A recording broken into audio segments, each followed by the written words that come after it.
Bismillahir Rahmanir Rahim. Alhamdulillahi Rabbil Alameen. Salatu wassalam ala Rasulillah wa ala alihi wa ashabihi wa sallam.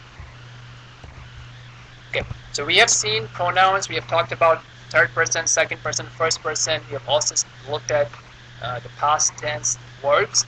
So I just wanted to give a demo of a very beneficial resource. And we should remember that every resource has its pluses and minuses, pros and cons. So we should take the benefit of the resource and not use one thing for everything. Okay? There's no silver bullet, right? You use specialized thing for special purposes.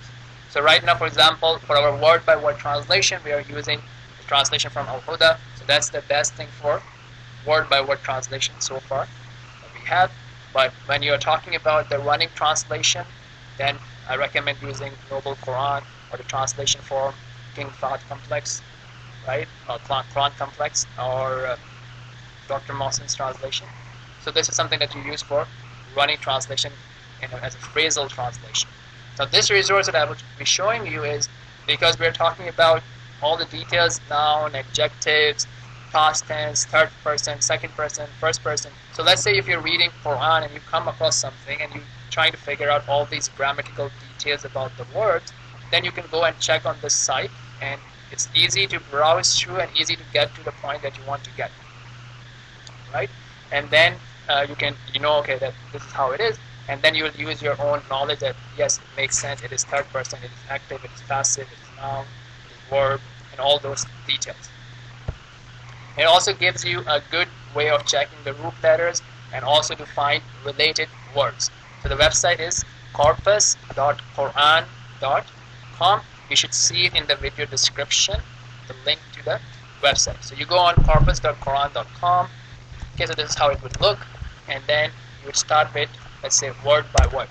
Right, so you click on word by word, and on top of it, top right corner here, you find a search box to search for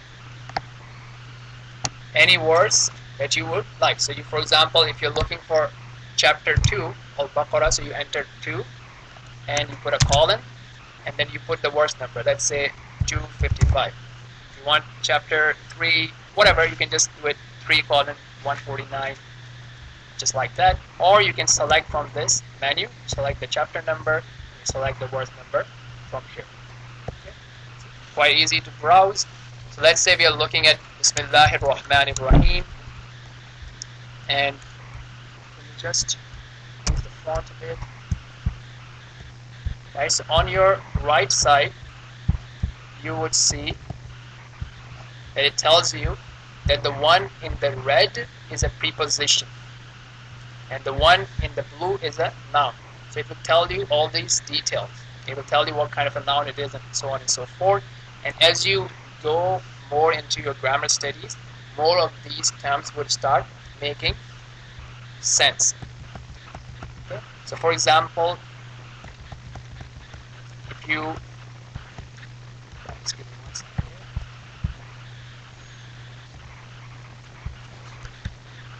so we just talked about for the word maghlub, which is a noun. So it's not like a verb thing, but we used it to give an example of vastness, right? But anyway, so you can see that this is a noun, right? And if you want to see an amta, right? So this is what I'm going to show you. So you see that it has two things, right? It has a green, which it says we, which is a verb, and it has a blue ta, which is a pronoun. It says pronoun. Okay.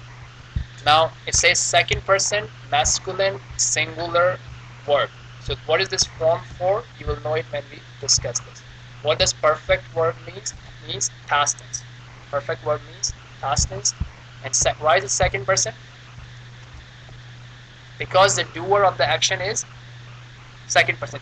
You favor. Look, you have bestowed your favor. And we know this from the ta and the fatha. We know because of the construct fa'al ta. Fa'al ta. From this is an ta. So this tells you that, okay, who is the doer? Is it male, female, singular, plural? You can figure these things out from this website.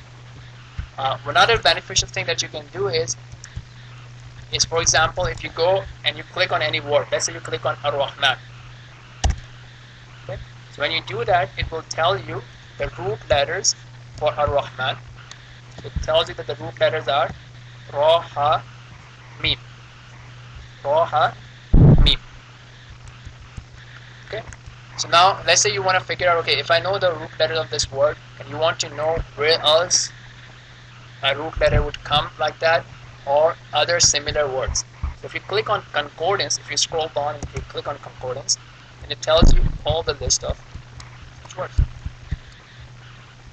Right? It tells you all the places that Ar-Rahman has come in Quran.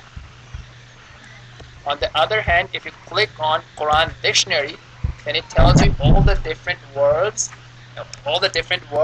that come from the same root letters, which are Ra, Ha, Mim.